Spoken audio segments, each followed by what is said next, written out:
ഈ പ്രപഞ്ചത്തിന്റെ അന്ത്യം കുറിക്കുമ്പോൾ റോമക്കാർ, അതായത് യൂറോപ്യന്മാർ ലോകത്തിന്റെ മുൻനിരയിലായിരിക്കും ഉണ്ടായിരിക്കുക എന്ന് ലോകത്തിന്റെ ഗുരു റസൂലുള്ളാഹി സ്വല്ലല്ലാഹു അലൈഹി വസല്ലം. ലാ തഖൂമു സ്സാഅ ഇല്ലാ വറൂം അക്തറുൻ നാസ്. റോം എന്ന് പറഞ്ഞാൽ യൂറോപ്യരാണ്. റോമൻ സാമ്രാജ്യം എന്ന് പറയുന്നത് പഴയകാലത്തെ കോൺസ്റ്റാന്റിനോപ്പിളാണ്. കോൺസ്റ്റാന്റിനോപ്പിൾ എന്ന് പറയുന്നത് ഭൂമിയുടെ അതിർത്തി വെച്ച് നോക്കിയാൽ യൂറോപ്പിന്റെ ഭാഗമാണ്. പുറത്ത് ഏഷ്യയുടെ ഭാഗമുണ്ട്, അനാഡോളു എന്ന് പറയുന്ന ഏഷ്യയുടെ ഭാഗമുണ്ട് തുർക്കിക്ക്. പക്ഷേ വലിയൊരു ഭാഗം ഇപ്പുറത്ത് യൂറോപ്പിൻ്റെതാണ്. യൂറോപ്പിന്റെ സൈഡിലാണ് ഇന്നത്തെ തുർക്കിയുടെ അതാതുർക്ക് എയർപോർട്ട് കിടക്കുന്നത്. അതൊക്കെ യൂറോപ്യൻ ഭാഗമാണ്. പക്ഷെ വിസ വേണ്ടാതെ പോകാൻ പറ്റുന്ന യൂറോപ്പാണ്. ഷെങ്കൻ വിസ ആവശ്യമില്ലാത്ത യൂറോപ്പാണ് യൂറോപ്പിന്റെ ഭാഗമായ geographically part of Europe, not the European country Turkey. അന്ന് റോം എന്നൊക്കെ പറയുന്നത് തുർക്കിയെ കുറിച്ചാണ്. തുർക്കി എന്ന് പറയുന്നത് വിശുദ്ധ ഹദീസിന്റെയും ഖുർആനിന്റെയും ഭാഷയിൽ റോം എന്നാണ് പറയുക. റൂം, സൂറത്തുർ റൂം എന്ന് പറഞ്ഞാൽ യൂറോപ്പ് എന്നാണ് ആ വാക്കിനർത്ഥം. യൂറോപ്യന്മാർ. പുന്നാരനബി തങ്ങൾ പറയാ, ലോകാവസാനം വരുമ്പോ യൂറോപ്യരായിരിക്കും ലോകത്ത് മുൻപന്തിയിൽ നിൽക്കുന്നത്. അതൊരു ഹദീസാണ്. വലിയൊരു അത്ഭുതമാണത്.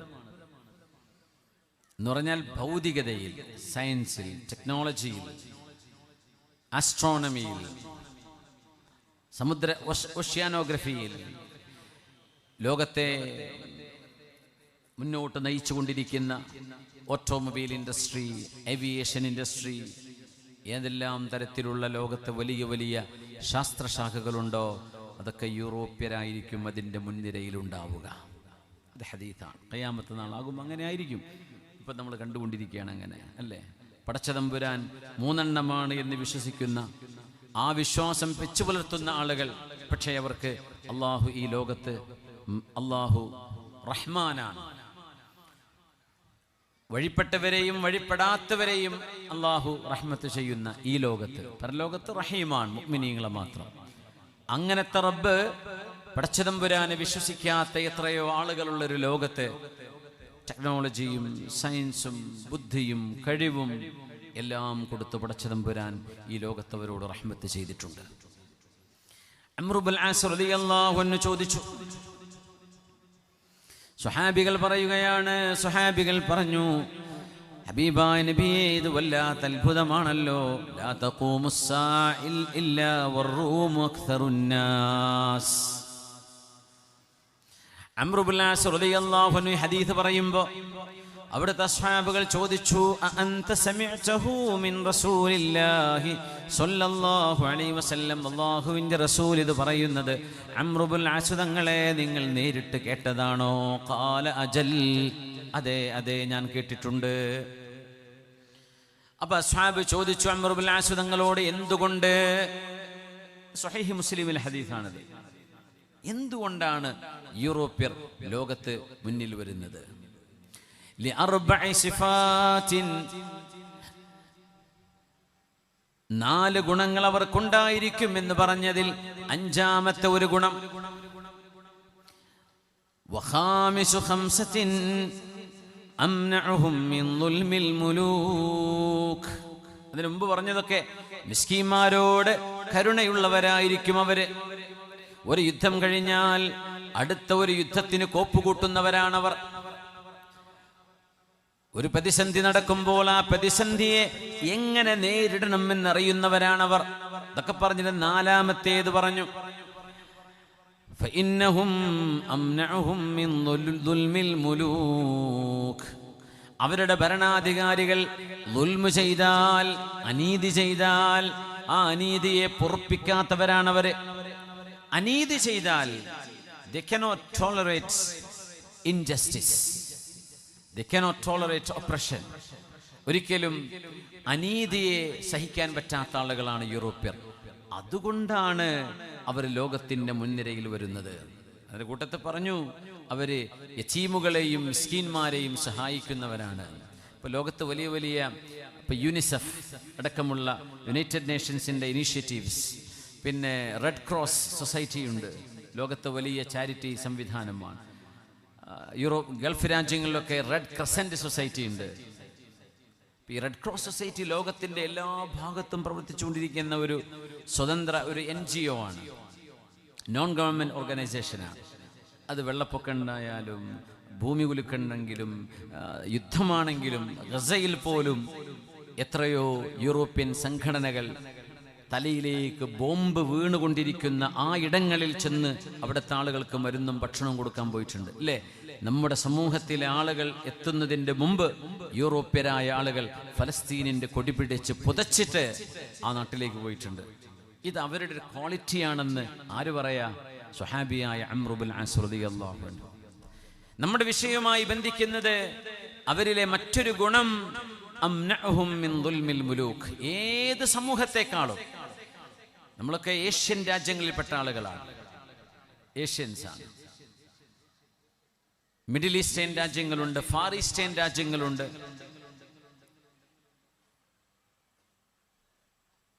യൂറോപ്യരുണ്ട്, വെസ്റ്റേൺസ് ഉണ്ട്, ഓസ്ട്രേലിയൻസ് ഉണ്ട്. ലോകത്ത് പല ഭൂമിയുടെ പല ഭാഗങ്ങളിലും ജീവിക്കുന്ന ആളുകൾ. പക്ഷേ ഈ യൂറോപ്യരെ പോലെ അനീതിയെ വെച്ചുപുറപ്പിക്കാത്ത ആളുകൾ വേറെ ഉണ്ടാവില്ല. ബാക്കിയുള്ളവരൊക്കെ കുറേയൊക്കെ സഹിച്ചു കൊണ്ടു നടക്കും. നമ്മുടെ നാട്ടിലാണെങ്കിലും അവരുടെ പ്രതിരോധം പോലെ ഒരു മനക്കരുത്ത്, അനീതിയെ വെച്ചുപുറപ്പിക്കില്ല. അത് ഭരണാധികാരിയാണെങ്കിൽ അവരെ പിടിച്ച് താഴെ ഇറക്കും. അനീതിയെ വെച്ചുപുറപ്പിക്കാത്ത ആളുകളാണ് യൂറോപ്യർ.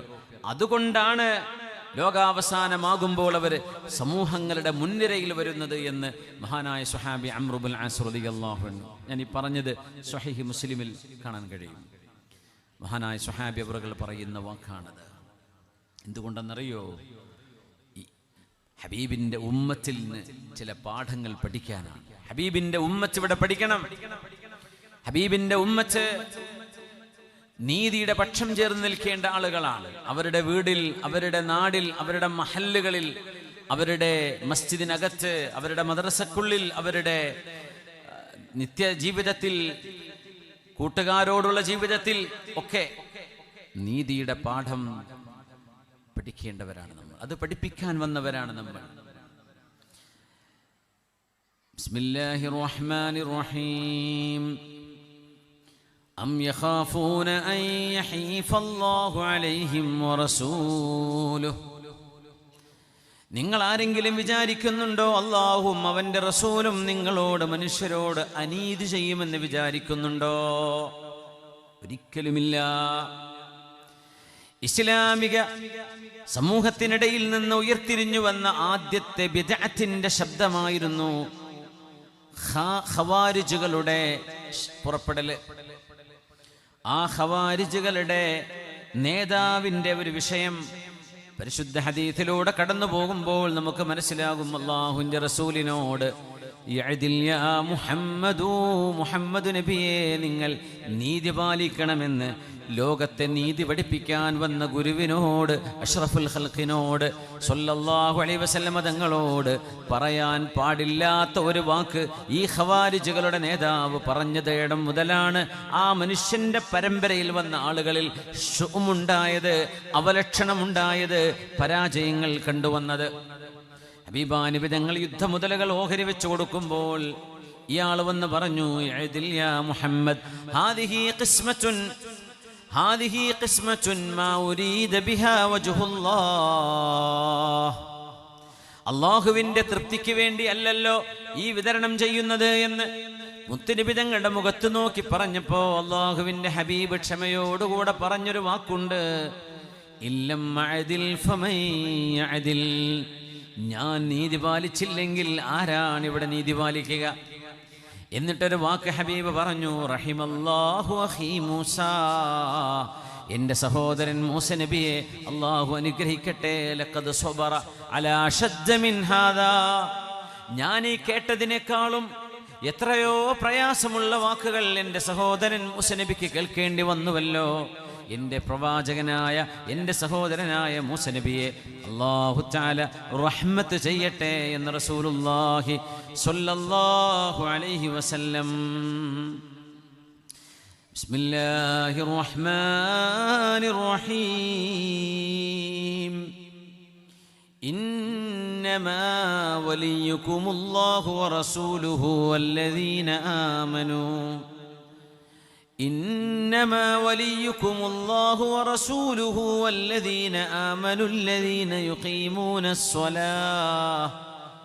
يقيمون الصلاة ويؤتون الزكاة وهم راكعون ومن يتول الله ورسوله والذين آمنوا فإن حزب الله هم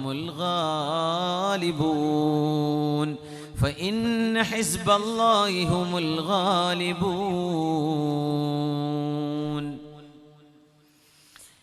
മനുഷ്യരുടെ സത്യവിശ്വാസികളുടെ എല്ലാ തരത്തിലുമുള്ള സംരക്ഷണം അല്ലാഹു ഏറ്റെടുത്തിരിക്കുന്നു.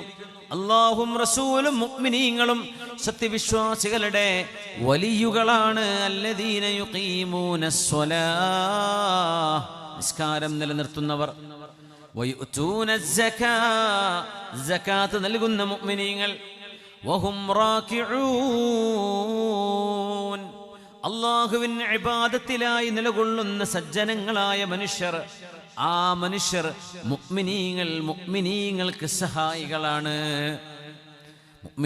മുഅ്മിനീങ്ങൾക്ക് സഹായികളാണ്. മുഅ്മിനീങ്ങളായ ആളുകളുടെ കൈകാര്യകർത്തൃത്വം അല്ലാഹു അവരെ ഏൽപ്പിച്ചിരിക്കുകയാണ്. അനാവശ്യമായി ശിർക്കും കുഫറൊക്കെ ആരോപണങ്ങൾ നടക്കുമ്പോൾ സൂറത്തുൽ മാഇദയിലെ ഈ ആയത്തുകളുടെ ഉത്സാരങ്ങളിലേക്കൊന്ന് ഇറങ്ങി നോക്കിയാൽ കുറേയേറെ അവ്യക്തതകൾ മാറിക്കിട്ടും. ഇന്നമാ വലിയുകുമുല്ലാഹു വറസൂൽ. നമ്മുടെ വിഷയം അതല്ലാത്തത് കൊണ്ട് ഞാൻ അതിലേക്ക് ആഴത്തിൽ കിടക്കുന്നില്ല. അല്ലാഹു ജല്ല ജലാലു മനുഷ്യരുടെ സമാധാനത്തിന് എന്തൊക്കെയാണോ വേണ്ടത്, ആ വേണ്ടതെല്ലാം അല്ലാഹു റബ്ബുൽ ഇസ്സത്ത് ഇവിടെ സംവിധാനിച്ചു വെച്ചിരിക്കുകയാണ്. നിങ്ങൾക്ക് സമാധാനത്തോടെ ജീവിക്കാൻ ആവശ്യമായ നിയമങ്ങള്, അനുഷ്ഠാനങ്ങള്, ആചാരങ്ങള് എല്ലാം അല്ലാഹുവിന്റെ ഹബീബ് സ്വല്ലല്ലാഹു അലൈഹി വസല്ലം തങ്ങൾ നമ്മളെ പഠിപ്പിച്ചു. എല്ലാം നമ്മളെ പഠിപ്പിച്ചു ഒന്നൊന്നായിട്ട്.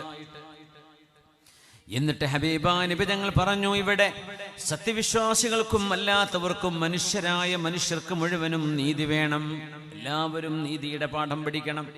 ഹബീബിന്റെ അനുയായികളായ ഖലീഫമാർ ലോകത്തിന് നീതി നടപ്പാക്കി കൊടുത്ത ആളുകളാണ്.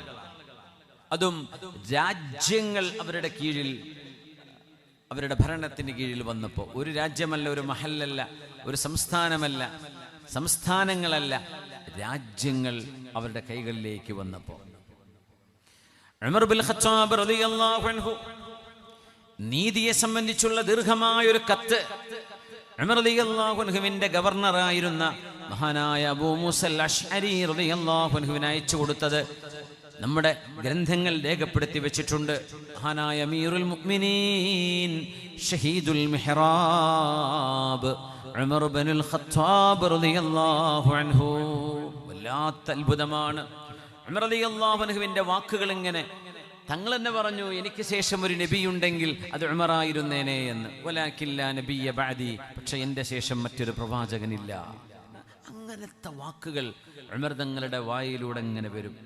മഹാനവറുകൾ ഇസ്ലാം സ്വീകരിച്ചതിന് ശേഷം ഇന്ന മിൻ ഉമ്മതി ലമുഹദ്ദസീന വമുകല്ലമീൻ വമിൻഹും ഉമർ.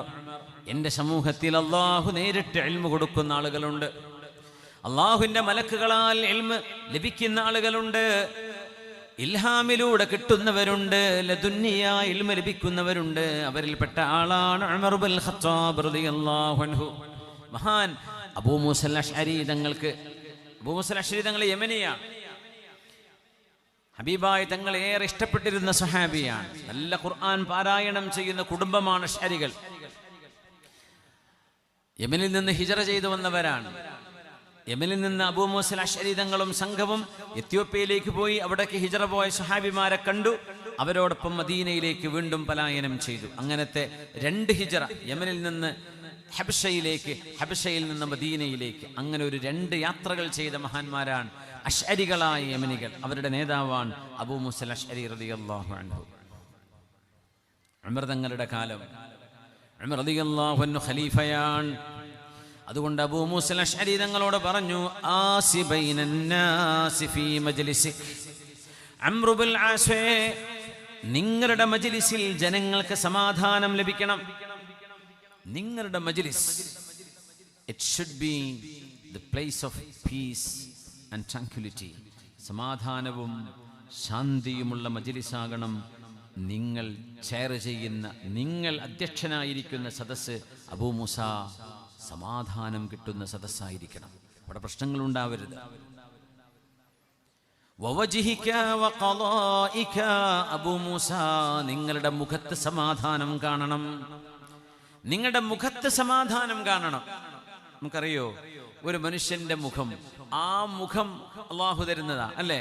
ആ മുഖത്തൊരു പുഞ്ചിരി വിടർത്താൻ വല്ല ചെലവുണ്ടോ? ഓരോ പുഞ്ചിരിയും സ്വതക്കയാണെന്ന് റസൂലുള്ളാഹി സ്വല്ലല്ലാഹു അലൈഹി വസല്ലം. നിങ്ങൾ പുഞ്ചിരിക്കുന്നത് 10 ആള് കണ്ടാൽ ആ 10 മുഅ്മിന് നിങ്ങൾ ദാനം ചെയ്ത കൂലിയാണ്. അതൊരു 100 ആളോട് നിങ്ങൾ പുഞ്ചിരിച്ചു, 100 ആൾക്ക് ദാനം ചെയ്ത കൂലിയാണ്. നമ്മൾ ഇങ്ങനെ പിശുക്കുന്ന ഒരു ഭാഗം വേറെ ഇല്ല എന്ന് എനിക്ക് തോന്നുന്നു. ഇങ്ങനെ ഫ്രീ ആയിട്ട് കിട്ടുന്ന സ്വതക്ക അതും കൊടുക്കാൻ തയ്യാറല്ല. പുഞ്ചിരിച്ച സ്വതക്കയാണ്. വതബസ്സുമുക ഫീ വജ്ഹി അഖീക ലക സ്വതഖ.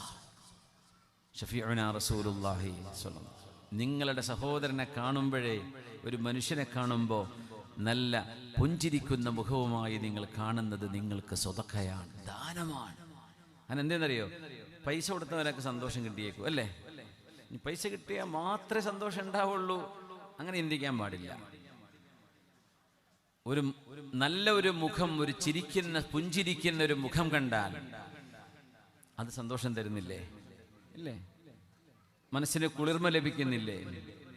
അപ്പൊ നമുക്ക് എന്തെങ്കിലും ഒരു മാദിയായ ടാഞ്ചിബിൾ, പൈസയോ സാധനമോ ഗിഫ്റ്റോ കിട്ടുന്നത് പോലെ, അല്ലെങ്കിൽ അതിലേറെ ഒരു പക്ഷേ ഒരു മനുഷ്യന്റെ പുഞ്ചിരിക്കുന്ന മുഖം കണ്ടാൽ സന്തോഷം ഉണ്ടാവും. അതുകൊണ്ട് ഹബീബിന്റെ മുത്തുനബിയുടെ ഉമ്മത്തികളായ നമ്മൾ മുഖത്ത് പുഞ്ചിരി കൊണ്ട് സ്വതക്ക ദാനം ചെയ്യേണ്ടവരാണ്. സ്വതക്ക ചെയ്യാൻ നമുക്ക് അവസരം തന്നിരിക്കുകയാണ്, അത് നഷ്ടപ്പെടുത്തണ്ട. ഇപ്പോൾ എത്ര ദിവസം കഴിഞ്ഞുപോയി നമ്മുടെ ജീവിതത്തിൽ, ഇനി മരിക്കോൾ എത്ര ദിവസം ഉണ്ടെന്ന് ബാക്കിയില്ല, നമുക്കറിയില്ല എത്രയാ ബാക്കിയുള്ളതെന്ന്. ആ ദിവസങ്ങൾ പുഞ്ചിരിച്ചോളൂ മുഅ്മിനീങ്ങളെ, പുഞ്ചിരിച്ചോളൂ. ദുന്യാവിൽ ടെൻഷനില്ലാത്ത ആരും ഉണ്ടാവില്ല, ദുന്യാവിൽ പ്രശ്നമില്ലാത്തവരാരാ? ഈ പ്രശ്നങ്ങളൊക്കെ നമ്മളിങ്ങനെ തലയിലേറ്റി നടന്ന മരിക്കണവരെ പുഞ്ചിരിക്കുക എന്ന് പറഞ്ഞ സ്വതക്കിട്ടാൻ വല്ല വകുപ്പുണ്ടാവുമോ? നമുക്കൊക്കെ പ്രശ്നങ്ങളുണ്ട്. എനിക്ക് എൻ്റെതായ 100 കണക്കിന് പ്രശ്നങ്ങളുണ്ട്, നിങ്ങൾക്കൊക്കെ പ്രശ്നങ്ങളുണ്ടായിരിക്കും എന്ന് വിചാരിച്ചിട്ട് നമ്മൾ ടെൻഷൻ നാട്ടുകാരോട് ഇങ്ങനെ കാണിച്ചു കൊടുത്തിട്ട് മുഖം കറുപ്പിച്ച് നടന്നിട്ട് വല്ല കാര്യമുണ്ടോ? ആ കാണുന്ന ആളെ കാണുമ്പോൾ തന്നെ മറ്റുള്ളവർക്ക് ഡിപ്രഷനായി. ഒരാൾ സങ്കടപ്പെട്ടിരിക്കുന്നത് കണ്ടാൽ, ദുഃഖിതനായി മുഖം കറുപ്പിച്ചിരിക്കുന്നത് കാണുന്നവർക്ക് ഡിപ്രഷൻ അടിക്കുന്നതാണ്.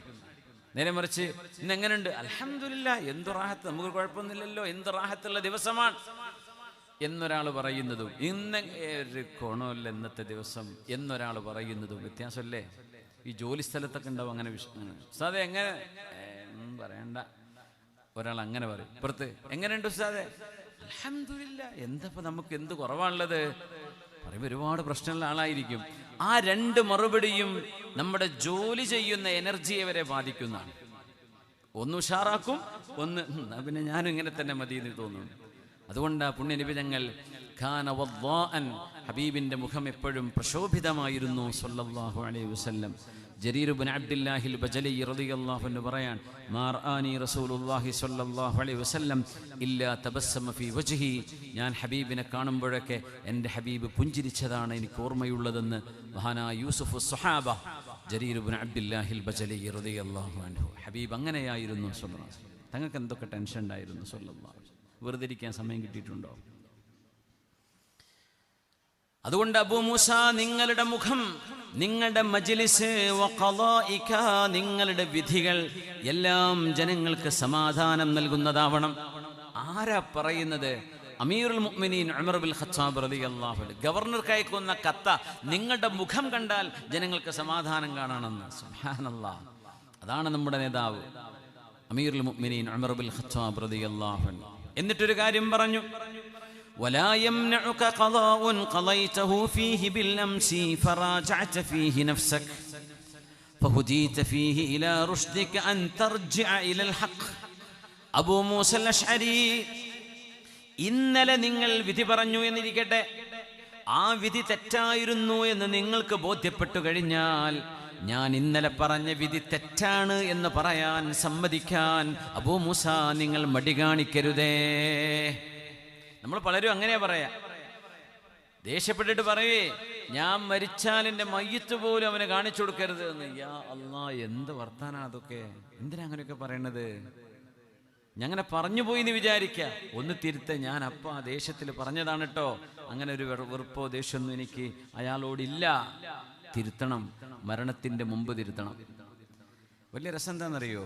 മയ്യത്ത് കൊണ്ടുവച്ചാൽ മെഹ്റാബിൻ്റെ മുമ്പിൽ ജനാസക്ക് കൊണ്ടുവന്ന് നിർത്തിയാൽ ഓരോരുത്തരിങ്ങനെ പറയും, പഠിച്ചവനെ നല്ല മനുഷ്യനായിരുന്നു കേട്ടോ, നല്ലൊരു മനുഷ്യനാപ്പി മരിച്ചെടുക്കണത്.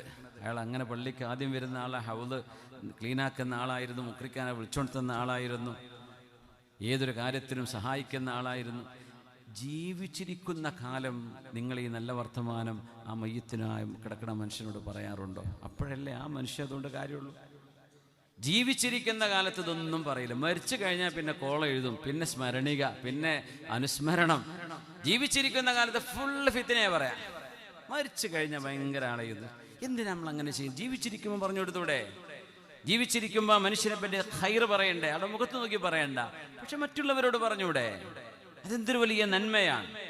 ആരെയും മുന്നിലിരുത്തിയിട്ട് പുകഴ്ത്താൻ പാടില്ല എന്നാ, അത് നമ്മുടെ രീതിയല്ല. പക്ഷെ ഒരാളുടെ അയാളുടെ പ്രസൻസിലല്ല, പക്ഷെ അയാളെ കുറിച്ച് നല്ലത് പറയാം. അതയാൾ ചിലപ്പോൾ അറിഞ്ഞെന്ന് വരും, അറിഞ്ഞില്ല എന്ന് വരും. അറിയുമ്പോൾ അയാൾക്ക് ഇഷ്ടമായി എന്ന് വരും, സന്തോഷമായി എന്ന് വരും, അതൊന്നും പ്രശ്നമില്ല. അയാളുടെ മുമ്പിൽ വെച്ചിട്ട് അയാളെ പുകഴ്ത്താൻ പാടില്ല. പക്ഷേ ഒരാളുടെ ബാക്കിൽ നിന്നുകൊണ്ട് അയാളെ പുകഴ്ത്തണമെന്നാ, ഒരു മനുഷ്യന്റെ നന്മകൾ പറയണമെന്നാ നമ്മുടെ ശരീഅത്ത് അങ്ങനെയാണ്. നമ്മളതൊന്നും പറയൂല. മരിച്ചു കഴിഞ്ഞാൽ അളിയൻ അങ്ങനെയായിരുന്നു, അളിയൻ ഇങ്ങനെയായിരുന്നു, ഏട്ടമ്പതിയാപ്പിൾ എങ്ങനെയായിരുന്നു. ജീവിച്ചിരിക്കുമ്പോൾ പോയി പറയേ, ജീവിച്ചിരിക്കുമ്പോൾ പോയിട്ട് സന്തോഷിപ്പിക്കും. മരിച്ചു കഴിഞ്ഞാൽ ഒരു മനുഷ്യനെ കാണാൻ, ആ രോഗി 10 കൊല്ലമായിട്ട് രോഗശൈലിയിൽ കിടക്കുമ്പോൾ തിരിഞ്ഞു നോക്കാതെ, പോയി നോക്കാതെ, ഒന്ന് സലാം പറയാതെ അയാൾ മരിച്ചു എന്ന് പറയുമ്പോൾ അങ്ങോട്ട് വണ്ടി എടുത്ത് വരും. എല്ലാവരും വരണ്ടെന്നല്ല ഞാൻ പറയണത്. ആ മനുഷ്യൻ ജീവിച്ചിരിക്കുമ്പോൾ ആളുടെ മുഖം കണ്ടാൽ അറിയുന്നൊരു സമയത്ത് ഇതിൽ എത്ര പേര് പോയി നോക്കിയിട്ടുണ്ടാവും? നമ്മൾ ആലോചിച്ച് നോക്കൂ. നമുക്ക് പുറത്തിറങ്ങാൻ പറ്റാണ്ട്, നമുക്കൊന്ന് ഇറങ്ങി നടക്കാനാവാതെ ഒരു രോഗശൈലിയിൽ കിടക്കുമ്പോൾ തൻ്റെ കൂട്ടുകാരും കൂടെ പഠിച്ചവരും കൂടെ കളിച്ചവരും കൂടെ ജോലി ചെയ്തവരും കൂടെ നടന്നവരും ഒക്കെ ഒന്ന് വന്ന് കാണുമ്പോൾ ആ രോഗി കിട്ടുന്ന വലിയൊരു സന്തോഷമല്ലേ? രോഗിയെ സന്ദർശിക്കൽ എത്ര വലിയ കൂലിയാണ്. അപ്പോൾ തിരിഞ്ഞു നോക്കൂല. ഒരു വല്യമ്മ മരിച്ചു എന്ന് പറയുമ്പോൾ അവിടെ ഓടിയെത്തും അല്ലേ? ജീവിച്ചിരിക്കുമ്പോൾ ചെല്ലില്ല, മരിച്ചിട്ടും ചെല്ലണം, പക്ഷെ ജീവിച്ചിരിക്കുമ്പോഴും ചെല്ലണം. ഒരു മനുഷ്യന് സന്തോഷം കൊടുക്കുക എന്ന് പറഞ്ഞാൽ ഇതിലും വലിയ ഇബാദത്ത് വേറെ ഇല്ല എന്ന് പോലും ഹദീസിൽ വന്നിട്ടുണ്ട്. അത്ര വലുതാണ്. സുറൂറുൻ തുദ്ഖിലുഹു അലാ ഖൽബിൽ മുഅ്മിൻ, ഒരാൾക്ക് സന്തോഷം നൽകുന്നത് അത്രമേൽ അല്ലാഹുവിന് ഇഷ്ടമാണ്. ഉമർ തങ്ങൾ പറയാൻ, അബൂ മൂസ, നിങ്ങൾ ഇന്നലെ പറഞ്ഞ വിധി, നിങ്ങളുടെ വിധിന്യായം ശരിയല്ലായിരുന്നു എന്ന് നിങ്ങൾക്ക് ബോധ്യപ്പെട്ടു കഴിഞ്ഞാൽ അത് തിരുത്താൻ മടിയുണ്ടാവരുതേ. പച്ചയിൽ എണീറ്റ് പറയണം, ഞാൻ പറഞ്ഞത് ശരിയല്ലായിരുന്നു. എന്താ കുഴപ്പം? ഒരു കുഴപ്പമില്ല, അങ്ങനെ പറയണം. فإن الحق قديم لا ينقضه شيء. لا വാക്കാണ്. These words have to be written by a golden pen, golden ink. فإن الحق قديم, because the truth is ancient. സത്യം അതിപുരാതനമാണ്. لا ينقضه شيء, nothing can nullify it. സത്യത്തെ മൂടിവെക്കാൻ ഒന്നിനും കഴിയൂല. സത്യം സത്യമാണ്. അത് ഇന്ന് നേരത്തെ പറഞ്ഞാൽ അത്രയും നല്ലത്. സത്യം മറച്ചു വെക്കരുത്. സത്യം ഏറ്റവും പഴയതാണ്. സത്യം അതിപുരാതനമാണ്. സത്യം എന്നെന്നും പഴക്കമുള്ളതാണ്. സത്യമാണ് എന്നും നിലനിൽക്കുന്നത്.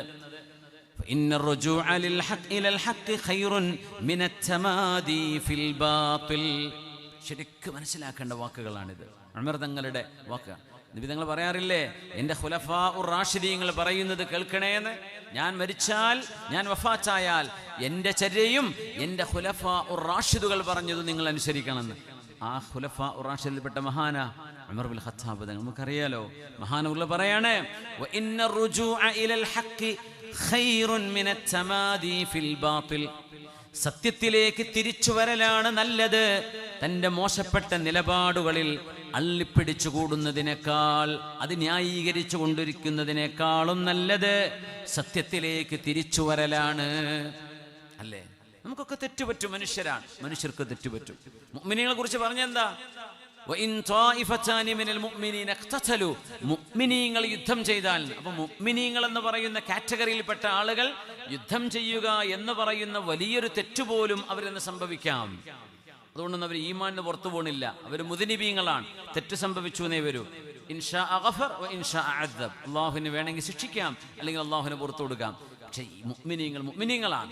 ഈമാൻ എന്ന് പുറത്തു പോകുന്നുണ്ടോ? ഒരാൾ ആത്മഹത്യ ചെയ്തെന്ന് വിചാരിക്കുക, ഹദീത്ത് കേൾക്കുമ്പോൾ നമ്മൾ മുമ്പ് ചർച്ച ചെയ്ത വിഷയമാണ്, അതിലേക്ക് കിടക്കുന്നില്ല. ഹദീത്ത് ഇങ്ങനെ ശരിക്കും മലയാളത്തിലെ പരിഭാഷ ഇങ്ങനെ വായിച്ചാൽ ആൾ നേരെ നരകത്തിലേക്ക് പോകുന്നു തോന്നും. അതുകൊണ്ടാണ് ഫത്വ പറയൽ ആലിമീങ്ങൾക്ക് വിട്ടുകൊടുക്കണം എന്ന് പറയാൻ. നമ്മൾ ഫത്വ കൊടുക്കാൻ നിൽക്കണ്ട. ആ ഹദീത്തിൻ്റെ സാരം വലിയൊരു നരകം പോലെയുള്ളൊരു ശിക്ഷ കിട്ടാൻ മാത്രം അള്ളാഹ് പുറത്തു കൊടുത്തില്ലെങ്കിൽ ഗുരുതരമായ തെറ്റാണ് ആ മനുഷ്യൻ ചെയ്തത്, അത്രേ ഉള്ളൂ. എന്നല്ലാതെ ആത്മഹത്യ ചെയ്തെന്ന് വിചാരിച്ചിട്ട് ഇസ്ലാം എന്ന് പുറത്തുപോയി മുഅ്മിനീങ്ങളുടെ ഖബർസ്ഥാനിൽ മറവ് ചെയ്യാൻ പാടില്ല, അങ്ങനെയൊന്നും ഇതിനർത്ഥമല്ല. ആൾക്ക് മയ്യിത്ത് നിസ്കരിക്കണം, ആൾക്ക് വേണ്ടി പുറത്തു കൊടുക്കണം, അയാൾക്ക് വേണ്ടി ജാരിയായ സ്വതക്ക ചെയ്യാം, മഗ്ഫിറത്തിനെ ചോദിക്കാം, ഒക്കെ ചെയ്യാം. എന്തേ? ഈമാൻ ഉണ്ടായിരുന്നോ? ചെയ്ത് തെറ്റാണ്, പക്ഷെ ഈമാൻ പുറത്തു പോവോ? ഈമാൻ പുറത്തു പോവില്ല. അങ്ങനെ പുറത്തു പോകുമെന്ന് പറയുന്ന ബിദ്അഈ പ്രസ്ഥാനക്കാർ ഇസ്ലാമിൻ്റെ ആദ്യകാലങ്ങളിൽ ഉണ്ടായിരുന്നു. ആലിമീങ്ങൾ അതിനൊക്കെ എതിരെ ക്രോസ് ചെയ്യാൻ വേണ്ടി പറയുന്ന ദലീലുകളാണ് ഈ പറയുന്നതൊക്കെ. തെറ്റ് ചെയ്ത് തെറ്റാണ്, പക്ഷെ ഈമാൻ നഷ്ടപ്പെടുന്നില്ല എന്നാണ്. ഈമാൻ, മുഅ്മിനീങ്ങളുടെ ഈമാൻ അവരുടെ ഖൽബിലുള്ള വിശ്വാസമാണ്. ചെയ്ത് തെറ്റായിരിക്കാം, മുഅ്മിനീങ്ങൾക്ക് തെറ്റ് പറ്റാം, പക്ഷെ തൗബ ചെയ്യണം, സത്യത്തിലേക്ക് തിരിച്ചു വരണം, സത്യത്തിലേക്ക് തിരിച്ചു വരണം. والمسلمون عدول بعضهم على بعض إلا مجلودا في حد أو ضنينا في ولاء أو قرابة. മഹാനായ അമീറുൽ മുഅ്മിനീൻ ഉമർ ബിൻ ഖത്താബ് റളിയല്ലാഹു അൻഹു പറയുകയാണ്, വൽ മുസ്ലിമൂന ഉജൂലുൻ ബഅ്ദുഹും അലാ ബഅദ്. മുഅ്മിനീങ്ങൾ പരസ്പരം സാക്ഷി പറയാൻ മാത്രം സത്യസന്ധതയുള്ളവരാണ്. എല്ലാ മുസ്ലിമും എല്ലാ മുഅ്മിനും അങ്ങനെയാണ്. ഇല്ലാ മജ്ലൂദൻ ഫീ ഹദ്ദിൻ, ഇസ്ലാമിൻ്റെ ഒരു ശിക്ഷ നടപ്പാക്കപ്പെട്ട ഒരാളൊഴികെ, അല്ലെങ്കിൽ അധികാരത്തിൻ്റെ പേരിൽ തെറ്റിദ്ധരിക്കപ്പെട്ട ഒരു മനുഷ്യനൊഴികെ, അല്ലാത്ത എല്ലാ മുഅ്മിനീങ്ങളും പരസ്പരം സത്യസന്ധരാണ്, സാക്ഷി പറയാൻ പറ്റുന്നവരാണ്. വസ്സുൽഹു ജായിസുൻ ബൈനൽ മുസ്ലിമീൻ, മുസ്ലിമീങ്ങൾക്കിടയിൽ മസ്ലഹത്ത് ഉണ്ടാക്കണം, അടി ഉണ്ടാക്കരുത്. അത് ഇബ്ലീസിന്റെ പണിയാണ്. നമ്മളും കൂടെ ചെയ്യേണ്ട കാര്യമുണ്ടോ? നമ്മുടെ എഴുത്തിലൂടെയോ നമ്മുടെ വാക്കിലൂടെയോ ഒരു ഫിത്തിനൻ, ഒരു വെറുതെ ദേഷ്യം ഉണ്ടാക്കുന്ന വർത്താനം പറയുക, അങ്ങോട്ടും ഇങ്ങോട്ടും അടുപ്പിക്കുന്ന വർത്താനം പറയുക, ഇത് ശൈത്താനാണ്. മനുഷ്യരൂപത്തിലുള്ള ശൈത്താനുകളാണ്. ആ ശൈത്താനുകൾക്ക് പല അക്കൗണ്ടൊക്കെ ഉണ്ടാവും, ഫേസ്ബുക്ക് അക്കൗണ്ടും ഇൻസ്റ്റഗ്രാം അക്കൗണ്ടൊക്കെ ഉണ്ടാവും. അത് ശൈത്താന്റെ പണിയാണ്, നമ്മളിത് ചെയ്യരുത്. പിശാച്ചാണ് തമ്മിലടിപ്പിക്കുന്നത്. മുഅ്മിനീങ്ങൾ മസ്ലഹത്ത് ചെയ്യണം. ഇതൊക്കെ അള്ളാഹ് പറഞ്ഞിരിക്കുക. നമ്മൾ ഏതോ വഴിക്ക് പോവുക, ഹദീസും ഖുർആനും വേറെ വഴിക്കാണ് പോണത്. അങ്ങനെ ആവാൻ പാടില്ലല്ലോ. അല്ലാഹുമ്മ റുദ്ദനാ വൽ മുസ്ലിമീന ഇലാ ദീനിക റദ്ദൻ ജമീല. നമ്മൾ എവിടേക്കോ ചില അന്ധത ബാധിച്ച് ഈ ഹദീസൊന്നും ഓർമ്മല്ലാണ്ട് എവിടേക്കോ ഓടി നടക്കുകയാണ്. അങ്ങനെ ആവരുത്. വസ്സുൽഹു ബൈനൽ മുസ്ലിമീന ജായിസുൻ ഇല്ലാ സുൽഹൻ അഹല്ല ഹറാമൻ ഔ ഹറമ ഹലാല. ഒരു ഹലാല് ഹറാമാക്കുകയോ ഒരു ഹറാമിനെ ഹലാലാക്കുകയോ ചെയ്യുന്ന തീരുമാനങ്ങൾ ഉണ്ടാകരുത്. അല്ലാത്ത എല്ലാ സുൽഹും നല്ലതാണ്, അതാണ് വേണ്ടത് എന്ന് മഹാനായ ഉമർ ബിൻ ഖത്താബ് റളിയല്ലാഹു അൻഹു